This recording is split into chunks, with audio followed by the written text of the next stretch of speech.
हजारों साल पहले की बात है। नजारेत नामक शहर में मरियम नाम की एक जवान महिला रहती थी। उन दिनों मरियम का यूसुफ नाम के एक आदमी से प्रेम था। एक रात जब मरियम सो रही थी तो ईश्वर ने उसके सपने में गैब्रियल नाम के एक स्वर्गदूत को भेजा। उसने मरियम को बताया कि वह जल्द ही एक पवित्र आत्मा वाले पुत्र को जन्म देगी जिसका नाम उसे यीशु रखना होगा। जब ये बात मरियम ने अपने साथी यूसुफ को बताई तो बदनामी के डर से इस खबर को सुनते ही यूसुफ ने मरियम से अलग होने का फैसला कर लिया। ये जानकर ईश्वर का वही स्वर्गदूत यूसुफ को उसके सपनों में मिला और उसे बताया कि मरियम एक पवित्र आत्मा को जन्म देगी, इसलिए उसे मरियम से शादी करनी चाहिए और उसके साथ रहना चाहिए। उस स्वर्गदूत की बात सुनकर यूसुफ ने ऐसा ही किया। उन दिनों नजारेत शहर पर रोमन साम्राज्य का हिस्सा हुआ करता था। जब मरियम गर्भावती हुई तो उन्हीं दिनों रोमन राज्य में जनगणना चल रही थी। राज्य के नियमों के अनुसार यूसुफ और उसकी पत्नी मरियम भी जनगणना में अपना नाम लिखवाने के लिए यरूशलेम के बैतलहम नगर चले गए। हालांकि बैतलहम में उन्हें रहने के लिए कोई स्थान नहीं मिला, जिस वजह से वे दोनों एक गौशाले में रुक गए। बैतलहम के उसी गौशाले में ही मरियम ने उस पवित्र आत्मा वाले पुत्र को जन्म दिया और उसका नाम यीशु रखा।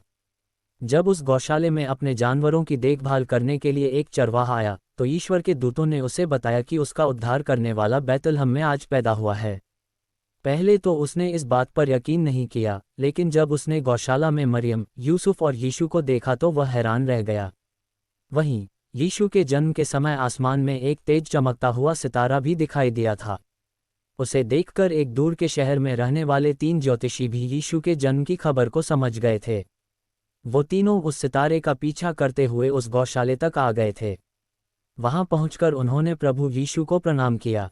उन्होंने यीशु के परिवार को उपहार दिया और यीशु की पूजा भी की। उन तीनों ज्योतिषियों को ये पता था कि उस राज्य का राजा अच्छा नहीं है। उसे जब इसका पता चलेगा तो वह यीशु को मार डालेगा।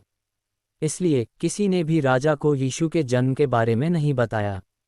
कुछ दिनों के बाद यूसुफ के सपने में एक परी आई जिसने बताया कि राजा हेरोदेस यीशु को मारने की योजना बना रहे हैं। इसलिए वह अपनी पत्नी मरियम व पुत्र यीशु के साथ मिस्र चला गया। वहीं जब दुष्ट राजा हेरोदेस को यीशु की कोई जानकारी नहीं मिली तो उसने बैतलहम के सभी छोटे बच्चों को मारने का आदेश दे दिया। हालांकि इस दौरान उस दुष्ट राजा की मृत्यु हो गई।